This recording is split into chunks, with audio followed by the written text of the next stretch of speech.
The council chamber of 1,000 suns fell silent as the human delegation walked in. Commander Elsa Chen's boots echoed against the crystalline floor, each step a declaration of intent. Beside her, Lieutenant Zia Malik carried the datapad that would change everything, humanity's formal declaration of war against the Galactic Council. The assembled aliens recoiled. The insectoid Vital clicked their mandibles in what might have been amusement or fear. The gaseous ephemerae pulsed with colors humanity had learned meant distress. At the center podium, High Arbiter Kelthanox of the Supremacy Collective raised 3 of his 6 arms in a gesture meant to convey authority. Humans. His translator rendered his chittering into perfect English. You dare bring weapons into this sacred space? Elsa smiled, cold and sharp. These aren't weapons, Arbiter. These are promises. It had been 3 years since humanity discovered they weren't alone in the universe. 3 years since the Galactic Council had welcomed Earth as a probationary member species. 3 years of condescension, of being called Deathworlders, primitives from a planet so hostile that merely surviving it made humans too aggressive, too dangerous, too other to be trusted with real power. The Council had rules, they said. Protocols. A carefully maintained peace that had lasted 10,000 years. Humanity would learn its place, they insisted, or humanity would be quarantined back to their nightmare world. Then the Council made their mistake.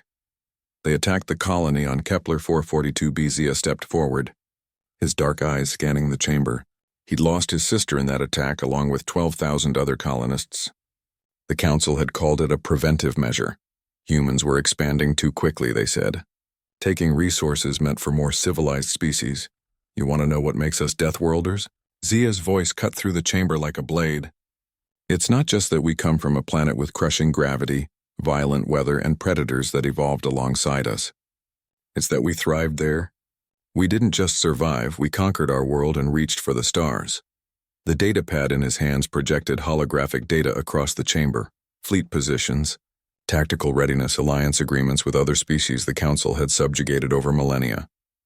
17 species, Elsa continued, pacing before the Council like a predator before prey. 17 civilizations you've kept under your heel, rationing resources, preventing them from advancing. You called it maintaining balance, as we call it tyranny.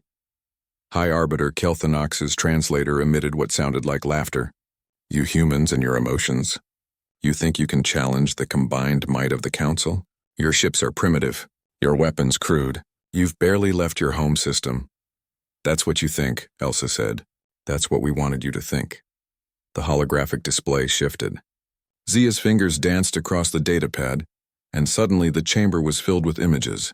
Human warships, hundreds of them, waiting at the edges of Council space.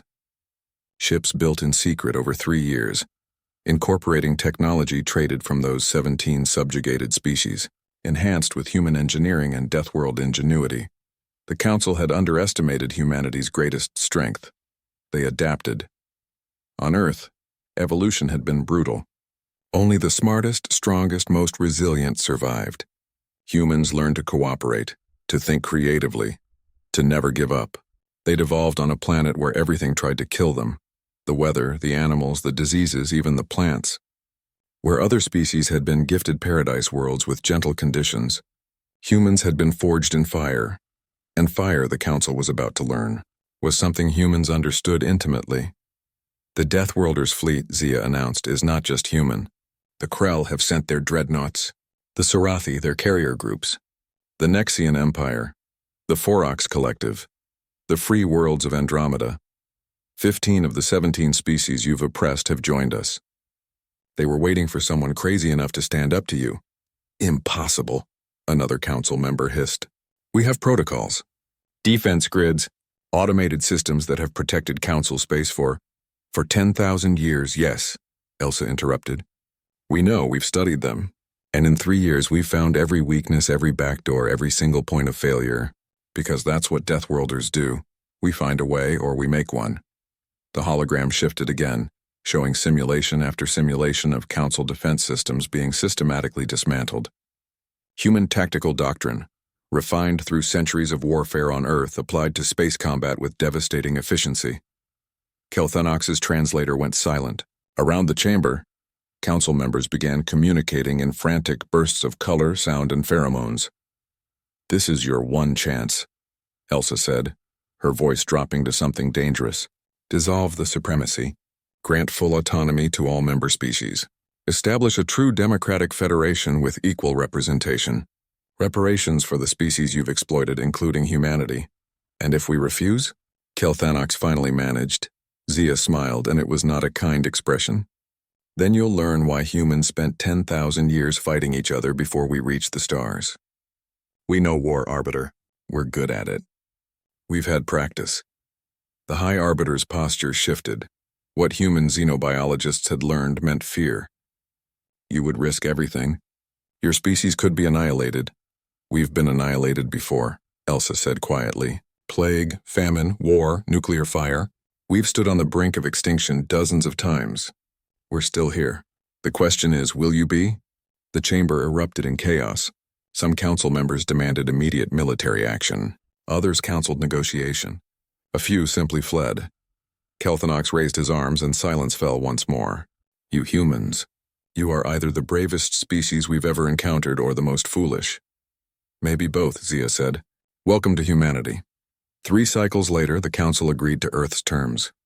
The supremacy dissolved. A new federation formed with humans and their allies holding significant power. It wasn't perfect and tensions remained, but the galaxy had changed. As Elsa and Zia walked out of the chamber for the final time, a young Vertal approached them. "Commander Chen," it clicked nervously. "Why did you really risk everything?" Elsa paused, looking back at the chamber where tyranny had finally ended. "Because that's what Deathworlders do. We look at impossible odds and say, watch this. We've had enough of being afraid. Enough of being controlled. Enough of being less." She turned to the stars visible through the chamber's transparent dome. "We came from a world that tried to kill us every day. We're done letting anyone else try." The Deathworlders' fleet had declared war, and the galaxy would never be the same.